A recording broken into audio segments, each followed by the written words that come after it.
കാലങ്ങളെയും സാമ്രാജ്യങ്ങളെയും അതിജീവിച്ച് ഇന്നും വിശ്വാസികൾക്ക് ആത്മീയ തണലേകി ഇറാനിലെ പർവ്വതനിരകളിൽ ഒരു പുരാതന മൊണാസ്ട്രി തലയുയർത്തി നിൽക്കുന്നു. യേശുക്രിസ്തുവിൻ്റെ 12 ശിഷ്യന്മാരിൽ ഒരാളായ വിശുദ്ധ തദേവൂസിൻ്റെ രക്തസാക്ഷിത്വത്തിന് സാക്ഷ്യം വഹിച്ച സെന്റ് തദേവൂസ് മൊണാസ്ട്രി എന്നറിയപ്പെടുന്ന ഈ ആശ്രമം ലോകത്തിലെ തന്നെ ഏറ്റവും പഴയ ക്രൈസ്തവ കേന്ദ്രങ്ങളിൽ ഒന്നാണ്. AD 68 ഈ ആശ്രമം സ്ഥാപിതമായതെന്ന് വിശ്വസിക്കപ്പെടുന്നു.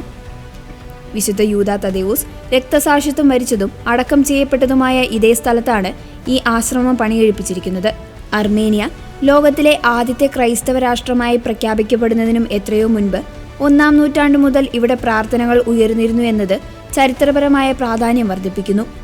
AD 1319 ശക്തമായ ഭൂകമ്പത്തിൽ ആശ്രമത്തിന് വലിയ നാശനഷ്ടങ്ങൾ സംഭവിച്ചിരുന്നു. പിന്നീട് 1320 ബിഷപ്പ് സക്രിയായുടെ നേതൃത്വത്തിൽ ഇത് പുനർനിർമ്മിക്കുകയായിരുന്നു. 19-ാം നൂറ്റാണ്ടിന്റെ തുടക്കത്തിൽ അർമേനിയൻ അപ്പസ്തോലിക സഭയുടെ മാതൃദേവാലയമായ എച്ച്മീഡിയസൻ കത്തീഡ്രലിന്റെ മാതൃകയിൽ ഇതിന്റെ പടിഞ്ഞാറൻ ഭാഗം വിപുലീകരിച്ചു. കറുത്തതും വെളുത്തതുമായ കല്ലുകൾ ഉപയോഗിച്ചാണ് ഇത് പുനർനിർമ്മിച്ചത്.